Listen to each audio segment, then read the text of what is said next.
Hola a todos y todas, en esta presentación queremos exponer el artículo de investigación titulado Desempleo y rigideces del mercado laboral, Europa versus Norteamérica, que apareció en el Journal of Economic Perspectives durante el verano de 1997. Su autor es Stephen Nickel, él es economista británico y profesor de la Universidad de Oxford. Bien, esta investigación se sitúa en el marco de la siguiente discusión. Por un lado, se consideraba que entre los 80s y 90s el mercado laboral europeo era rígido e inflexible, por lo cual existía un desempleo superior a 2 dígitos, mientras que el mercado laboral norteamericano era dinámico y flexible, resultando pues en un menor desempleo.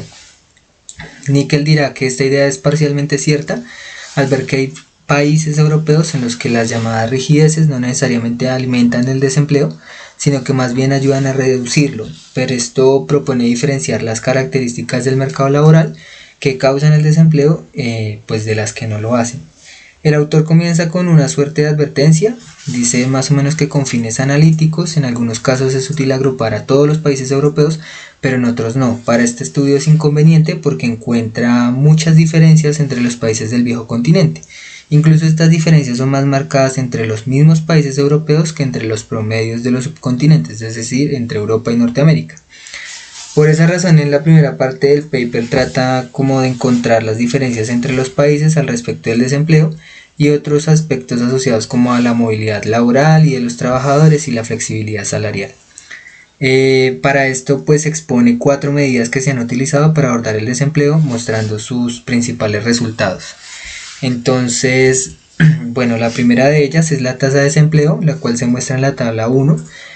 Como se puede ver en la primera columna, aparece el promedio de esta tasa para cada país entre 1983 y 1996, que corresponde al periodo que le siguió a la recesión de 1980. Además, se desagregan estos resultados para los dos subperiodos que serán importantes más adelante.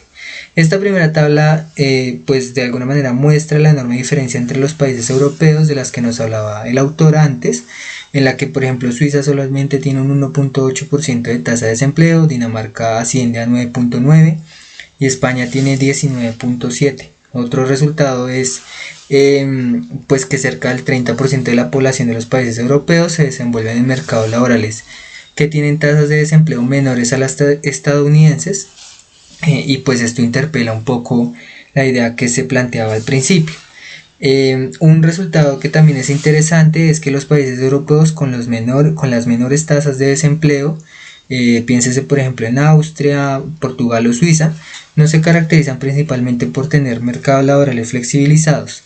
Pero por ejemplo el Reino Unido, que se reconoce como por la flexibilidad de su mercado laboral, tiene una tasa de desempleo de 9.7 y esto pues también de alguna manera contradice la hipótesis entre rigideces y desempleo. Digamos en el segundo abordaje que hace el autor, se refiere particularmente a las medidas alternativas de la oferta laboral. En esta se pasa del énfasis en la tasa de desempleo al empleo total, entendido como la tasa entre el empleo y el total de la población. Esto implica tener en cuenta factores socioculturales que pueden afectar esta medición, como la edad con la que comienzan a trabajar las personas, la edad de jubilación o la participación femenina en el mercado laboral. En particular, la tabla 2 presenta primero la relación entre la población empleada y el total de la población, segundo esta misma relación, pero solo para los hombres de 25 a 54 años, en tercer lugar el promedio anual de horas laboradas por el trabajador y finalmente la cuarta columna presenta el porcentaje de la oferta total de la mano de obra, la cual pues se calcula como el porcentaje de horas laborales sobre el máximo de horas posibles en un año, que pues para este caso son 2080, y luego esto se multiplica por la relación entre empleo y población. Este resultado se puede interpretar como la proporción total del total potencial en horas trabajadas en una economía dada. Sin embargo, este indicador también tiene una enorme variación, donde países como Japón y Portugal ofertan hasta 2/3 de su total de horas potenciales, pero otros como por ejemplo España o Bélgica a lo sumo llegan al 40% de estas horas. El tercer abordaje que presenta Nickel toma como foco el trabajo y la movilidad de los trabajadores, referida tanto a la posibilidad de dejar o obtener un nuevo trabajo como de cambiar de lugar de residencia. El autor señala resultados similares a los anteriores. Los países norteamericanos tienden a tener tasas de movilidad laboral más alta que la mayoría de los países europeos, pero en comparación con otros, con ejemplos puntuales como por ejemplo puede ser Noruega o Suecia, los resultados para esta característica del mercado laboral son muy similares. Y para finalizar, en cuanto a la flexibilidad laboral, se aborda como el aumento porcentual de los salarios en respuesta a una caída de puntos porcentuales en la tasa de desempleo. Este abordaje tampoco demuestra diferencias significativas entre Europa y Norteamérica, pero incluso llega a evidenciar que Canadá y Estados Unidos tienden como a los resultados más inflexibles de esta medida. Con todo esto, con estos 4 abordajes de alguna manera con los que se ha tratado siempre el desempleo, Nickel demuestra que la comparación entre Europa y Norteamérica es mucho más compleja de lo que usualmente se hace, y evidencia que aunque el desempleo es más alto en la mayoría de los países europeos que en Estados Unidos, hay mucha variedad que no permite identificar las variables específicas que expliquen el desempleo. Y esa es la razón por la cual en el siguiente parte del paper el foco será tratar de aislar dichas características de los mercados laborales que ayuden a explicar el alto desempleo visto en algunos de los países analizados en el viejo continente. A continuación, vamos a ver qué características del mercado laboral generan alto desempleo y cómo estos hechos se relacionan con que el alto desempleo en Europa se debe a los mercados laborales rígidos e inflexibles. Primero, observamos las características laborales en diferentes países. En la tabla 4 presenta medidas directas de las rigideces del mercado laboral y estadísticas sobre el tratamiento de los desempleados. En la primera columna tenemos el Índice de Protección del Empleo, elaborado por la Organización para la Cooperación y el Desarrollo Económico, OCDE, clasificando los países en el rango de 1 a 20, donde se califica la solidez del marco legal que rige la contratación y el despido, siendo 20 el más regulado. Se observa que en el sur de Europa es el más regulado, teniendo las calificaciones más altas Italia, Portugal y España, mientras que Suiza, Dinamarca y Reino Unido tienen las calificaciones más bajas y se encuentran en el norte de Europa. En la segunda columna tenemos los estándares laborales, también elaborado por la OCDE, clasificando los países en el rango de 1 a 10, y se refiere a la solidez de la legislación en los mercados laborales, siendo 10 la más sólida, evaluada en 5 dimensiones: tiempo de trabajo, contratos de duración determinada, protección del empleo, salario mínimo y derechos de representación en comités de empresas o juntas de empresas. Vemos que la columna 1 y 2 son similares. Estados Unidos y Reino Unido tienen legislaciones laxas, mientras que el sur de Europa tiene regulaciones estrictas. Entonces vemos una mayor inflexibilidad en el sur de Europa, sin embargo tienen las tasas más altas de autoempleo. En la tercera columna vemos la tasa de reemplazo, que muestra qué parte de los ingresos se reemplaza por los beneficios del desempleo, y la cuarta columna, la duración de estos beneficios medidos en años. Vemos que Italia, a diferencia de los otros países, apenas tuvo un sistema de prestaciones de desempleo durante la mayor parte del periodo de la posguerra. La última columna, políticas activas del mercado laboral, hace referencia a los gastos en actividades de desempleados para ayudarlos a regresar al trabajo, como la formación para el mercado laboral, asistencia para la búsqueda de empleo, empleo subvencionado y medidas especiales para discapacitados. El dato se obtiene tomando el gasto activo del mercado laboral por desempleado, y esto como porcentaje del PIB por miembro de la fuerza laboral. Si observamos, Suecia tiene un mayor gasto en políticas activas, y aunque tiene un alto beneficio de reemplazo, pues dura poco. Por otro lado, España tiene un alto beneficio de prestaciones, pero un bajo nivel en gasto de políticas activas. Para el cuadro 5, la tabla 5, se presentan variables que resumen la estructura de los sistemas de determinación de los salarios. En la primera columna se muestra la densidad sindical, que es la proporción de los miembros sindicales como porcentaje de los asalariados. En la segunda columna tenemos el índice de cobertura sindical, que es la proporción de trabajadores realmente cubiertos por la negociación sindical. 3 significa que es más del 70%, 2 del 25 al 70% y 1 es menos del 25%. En Europa, la mayoría de los países, los sindicatos desempeñan un papel importante en la determinación de los salarios.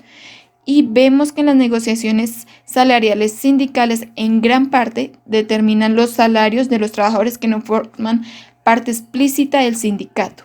En la tercera columna vemos el grado de coordinación en la negociación salarial por parte de los sindicatos y de los empleados. En algunos países coordinan sus actividades de negociación salarial y otros en que muy poca coordinación, como Estados Unidos y Reino Unido.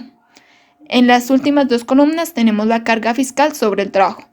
En la cuarta columna es la tasa impositiva sobre la nómina, como la relación entre los costos laborales y los salarios. Y la quinta columna, la tasa impositiva total, que es la suma de las tasas impositivas promedio sobre la nómina, renta y consumo. Es decir, tenemos los datos agregados de los impuestos e ingresos. Vemos que hay variaciones drásticas en estas tasas dentro de los países y vemos que Francia e Italia tienen las tasas más altas del impuesto sobre la nómina. Finalmente, sobre estos datos vemos que hay diferencias sustanciales entre los mercados laborales europeos y norteamericanos y también como dentro de Europa. Bueno, acto seguido, Níquel busca hacer dos tablas de regresiones y en la primera de ellas quiere explicar el comportamiento de la tasa de desempleo, cuyos datos se presentan en la tabla 1. Para esto, entonces, regresa a estos datos sobre los datos de las variables independientes que se encuentran en las tablas 4 y 5 y que, bueno, acá no los comento, pero se irán explicando en lo que queda de la presentación de una manera más detallada para comentar qué significan las regresiones y teóricamente qué relación se puede establecer. Para regresar a estos datos, Níquel entonces los divide en dos secciones transversales que comprenden más o menos cada una 6 años. De este modo logra obtener el promedio para 20 países en estos dos periodos de 6 años y así logra observar el comportamiento en un periodo de más o menos el mediano plazo. Entonces aquí en esta primera tabla, que es la tabla 6, se presentan los coeficientes de regresión en la primera columna para el desempleo total, la segunda para el desempleo a largo plazo y la tercera para el desempleo de corto plazo sobre las variables que se tienen. Y en las dos últimas filas se presenta el R cuadrado y el número de observaciones que se tienen. Bueno, es importante notar que estas estimaciones fueron hechas por mínimos cuadrados generalizados, salvo por la cuarta variable que fue hecha por variables instrumentales, que sería políticas del mercado del labor activo. Y bueno, en la segunda tabla de regresiones, Níquel busca explicar entonces el comportamiento de la oferta del factor trabajo, para lo cual hace las mismas regresiones sobre las mismas dos secciones transversales que comprenden 6 años cada una. Esto se presenta entonces en la tabla 7, en la primera columna para toda la población en edad de trabajar, en la segunda para los hombres en edad de 25 a 54 años y en la tercera para la oferta del factor trabajo en general. De nuevo, pues se presentan las mismas variables, se usan los mismos métodos de mínimos cuadrados generalizados y variable instrumental para esta única variable y en las dos últimas filas se presenta el R cuadrado y el número de observaciones. Él dice que tenemos que tener algunas precauciones con estas regresiones porque, pues en primer lugar, no hay una interpretación clara de la causalidad y si bien los coeficientes nos muestran que puede o no haber una relación estadísticamente significativa, no nos muestran la dirección de la causalidad. En segundo lugar, porque estas regresiones no nos permiten capturar las variaciones en el largo plazo, sino únicamente en un mediano plazo, entonces esto puede llevar a conclusiones erróneas si intentamos extrapolarlo.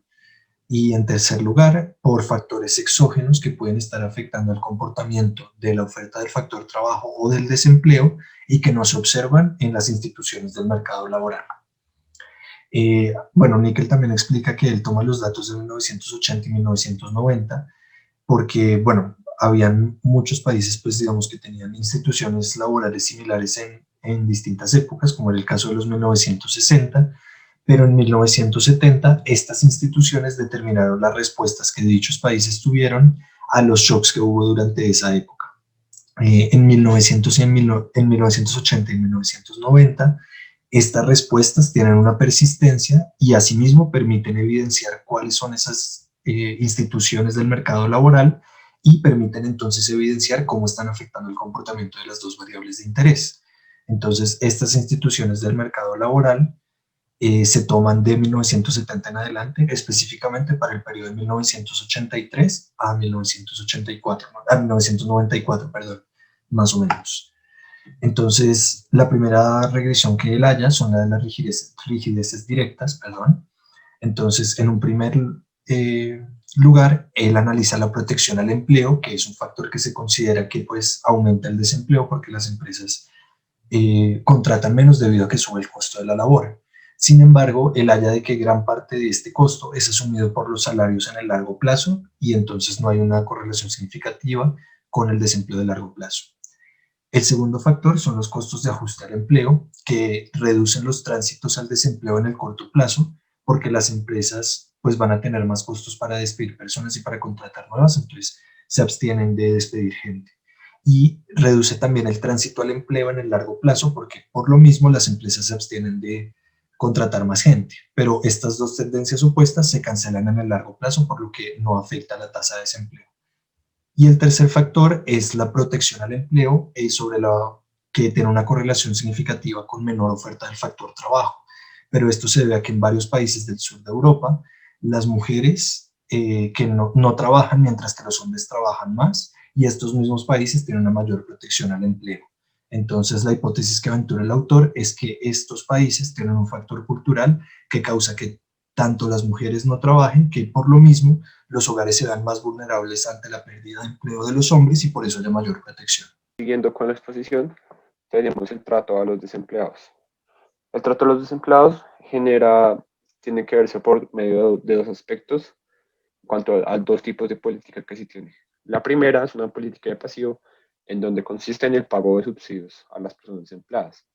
Y la segunda clase de políticas son políticas que buscan promover la búsqueda de empleo para que la gente encuentre un empleo de una manera más rápida. Gracias a las políticas de pasivo, la gente obtiene dos beneficios. Uno es que la gente no tiene miedo a quedarse sin empleo y también se genera, gracias a esa falta de miedo, un poder de mercado, un poder de negociación más alto para para los sindicatos. Y otro aspecto que debemos ver es que gracias a la política de pasivo, la gente no va a tener tanta necesidad de conseguir un trabajo, por lo cual se va a volver más exigente en los trabajos que va a aceptar. Tenemos que ver que en cuanto a una política de pasivo, no se genera a partir del desempleo. O sea, el desempleo genera políticas como las de pasivo. Esa es como la relación causal. Entonces, en el paper, los autores encuentran que una combinación de políticas entre pasivo y activo debe ser la siguiente para poder tener una caída en el largo plazo de la tasa de desempleo. Deben consistir en subsidios de corto plazo con una política de búsqueda activa por parte del gobierno. De no ocurrir esto, no tendríamos este resultado de la caída en las tasas de desempleo de largo plazo. Es por ello que esta es la combinación que encuentran los autores para tener una verdadera incidencia en este factor, que es el desempleo. Siguiendo con la exposición,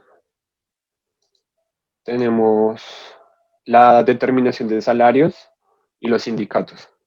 Sabemos que países que tienen una fuerte presencia sindical, o sea, que los sindicatos son fuertes, van a generar ciertos problemas en cuanto a la promulgación del salario. ¿Por qué? Porque los sindicatos van a tender siempre a querer más dinero. Y esta tendencia va a generar lo que llamamos una presión inflacionaria. Y pues sabiendo la teoría, sabemos por la curva de Phillips que altos niveles de inflación, para bajarlos, van a costar puntos en el desempleo. Es decir, que este deseo de subir los salarios va a generar este desempleo. Entonces, los autores encontraron que la mejor manera para que el desempleo no aumente es lograr que las negociaciones se hagan por coordinación. Si las dos partes coordinan para lograr un fin, no se tendrá estas presiones inflacionarias y no se va a afectar el desempleo en el largo plazo. De no ser así, entonces sí se va a generar presiones inflacionarias y pues ya conocemos los resultados. Y hablaremos también de una tercera parte que son los impuestos al trabajo y el salario mínimo. ¿Qué sabemos sobre los impuestos al trabajo?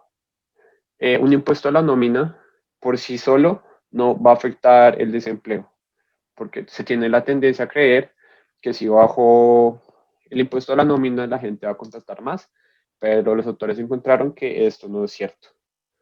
Lo único que va a afectar la tasa de desempleo, la tasa de trabajo, es eh, la carga fiscal. Una baja en la carga fiscal se traduce en una disminución del desempleo y un aumento a la oferta laboral, que es lo que se plantea. De lo contrario, por más que se mueve uno al otro, por sí mismo no se va a cambiar un poco eso. Y luego tenemos que el salario mínimo, cómo afecta el salario mínimo al mercado laboral. Y esto lo podemos ver desde dos enfoques. Uno que tenemos que el salario mínimo, si es lo suficientemente pequeño, no va a afectar el empleo adulto. En la mayoría de los países se tiene esto, pero el salario mínimo sí tiene un efecto negativo sobre el trabajo infantil, en especial en países como España y Francia, debido a que la carga impositiva sobre los trabajos no quita y no se distribuye mal, o sea, no se va a eliminar porque sea trabajo infantil, entonces, o sea, trabajo juvenil. Ahora bien, en lo que compete a las medidas de oferta laboral, las soluciones para el desempleo van a ser la reducción de las horas de trabajo y la jubilación anticipada. Pero, ¿qué nos dice la evidencia histórica o empírica sobre estas dos soluciones? En primer lugar, para una estructura institucional dada, la cantidad de trabajo a realizar tiende a ajustarse de acuerdo con la oferta de trabajo disponible. Esto sin afectar el desempleo de equilibrio. Pero surge otra pregunta, ¿cuál es el mecanismo económico de las soluciones? Podemos esperar que una imposición de horas o una reducción de la fuerza laboral aumente la presión salarial de una manera que solo pueda compensarse con una reducción equivalente en los puestos de trabajo. Esto va a ser una de los mecanismos posibles ante las soluciones de las medidas de oferta laboral. A continuación, Nickel muestra los cambios en la demanda de habilidades y el desempleo. Para ello, retoma un argumento que ha estado elaborando a lo largo del texto sobre la inflexibilidad del mercado laboral europeo como un determinante en el aumento del desempleo, pero muestra la otra cara de la moneda en la que Estados Unidos, con su mercado laboral flexible, ha ocasionado desigualdad. Entonces, ¿qué nos da la evidencia empírica sobre los cambios en la demanda de habilidades? En primer lugar, el caso de Gran Bretaña y Estados Unidos, en el que la demanda de habilidades ha superado la oferta laboral y esto ha ocasionado desempleo. En segundo lugar, para una gran proporción de países europeos, la evidencia sugiere que los cambios de habilidad representan tan solo entre el 0 y el 20% del aumento del desempleo desde la década de 1970. En tercer lugar, el aumento del desempleo no calificado ha crecido en Estados Unidos debido a la caída de los salarios reales no calificados. Esto por un efecto de desplazamiento en los cambios de habilidades de la demanda laboral. Finalmente, hemos encontrado una menor cantidad de la demanda laboral no calificada como un efecto en los salarios y el desempleo. Pero este se ha visto aplacado en aquellos países cuyos sistemas de educación y formación son particularmente efectivos para aumentar el capital humano. Pero para aumentar el capital humano en las personas que se encuentran en el extremo inferior del país. En general, ¿qué tenemos bajo esta sección? Que no hay una evidencia de que los cambios en las habilidades hayan contribuido sustancialmente al aumento del desempleo europeo, ni de que la inflexibilidad del mercado laboral per se esté asociada de manera sencilla con los efectos que se han observado hasta ahora. Para finalizar la sección, Nickel habla de los casos especiales y el lado de la demanda. Menciona los efectos del ciclo económico y los choques autónomos de la demanda. Dice que ellos deberían desaparecer si tomamos un periodo largo, como es el caso de 1983 a 1996, 14 años, como se plantea en el texto. Aunque a pesar de la duración de este periodo, es posible argumentar que hay problemas excepcionales, como es el caso particular de Finlandia, en donde los 3 años comprendidos de 1990 y 1993, el desempleo finlandés pasó de 3.4% a 17.7%. Este incremento, ¿por qué fue generado? En primer lugar, por el enorme boom crediticio interno y en segundo, por la desregulación mal administrada del sector financiero. ¿A qué nos conlleva esto? Aquí hay un caso particular sobre un choque en el corto plazo que provocó una gran histéresis en un largo periodo de tiempo. Para las personas que han prestado especial atención en la presentación del paper, las conclusiones ya habrán sido tomadas de argumentos anteriores, como cuáles. En primer lugar, el alto nivel de desempleo está asociado con las siguientes características del mercado laboral. 1. Subsidios al desempleo que pueden funcionar indefinidamente. Además, se pueden combinar con poca o ninguna presión sobre los empleados para obtener un trabajo. 2. Alta sindicalización, en especial sin coordinación entre sindicatos o empleadores en la negociación salarial. 3. Altos impuestos generales que inciden en el trabajo o una combinación de altos salarios mínimos para los jóvenes asociados con altos impuestos sobre la nómina. Y 4. Bajos niveles educativos en el extremo inferior del mercado laboral. Para contrastar, las rigideces del mercado laboral que no parecen tener consecuencias graves para los niveles de desempleo se incluyen las siguientes. 1. Legislación estricta de protección del empleo y legislación general sobre las normas del mercado laboral. 2. Niveles generosos de prestación por desempleo o conocidos como subsidios, siempre que vayan acompañados de presión sobre los desempleados para que acepten puestos de trabajo, incentivos para que las personas busquen trabajo, por ejemplo, fijando la duración de la prestación y proporcionando recursos para aumentar la capacidad y voluntad de los empleados para aceptar nuevos trabajos aunque estén bajo sus expectativas. Y 3. Altos niveles de sindicalización y cobertura sindical, siempre y cuando sean contrarrestados por altos niveles de coordinación en la negociación salarial, particularmente entre empleadores. Además, se mostró las características muy rígidas de los mercados laborales, pero estas se cumplen tanto para Europa como para Norteamérica, entre las cuales están los impuestos sobre las nóminas, altos impuestos generales y laborales, estricta legislación de protección, alta sindicalización y altas tasas de reemplazo en los beneficios. A pesar de que las características rígidas se presentan en las dos economías, nos damos cuenta de la heterogeneidad que existe entre las tasas de desempleo. Por otro lado, el desempleo es muy alto en estos países, excluyendo a Finlandia por las razones ya explicadas. En parte porque en promedio se tienen beneficios razonablemente generosos por periodos muy largos de desempleo y hay pocas políticas activas para empujar los desempleados a trabajar como incentivos. Los salarios generalmente se negocian colectivamente, por lo que los sindicatos ejercen presión sobre los salarios, pero la coordinación que hay entre los empleadores y los sindicatos no es alta, particularmente entre los empleadores. Y los niveles de educación en el extremo inferior del rango de capacidad son generalmente muy débiles. Por supuesto, no todos estos se aplican a todos los países de Europa. Está el caso donde se empieza a salir de esta cifra de 2 dígitos de desempleo, como es los Países Bajos. En suma, y para reflexionar, decir que los mercados laborales europeos son rígidos es un concepto demasiado vago y probablemente engañoso. Muchas instituciones del mercado laboral que tradicionalmente caen bajo el título de rigideces no tienen ningún impacto observable sobre el desempleo. Sería bueno traer esta investigación al presente y para el caso colombiano, una economía que ha presentado graves problemas sobre el desempleo y en especial sobre la informalidad. Muchas gracias a todos ustedes y esperamos haya sido fructífero el aprendizaje sobre esta temática en particular.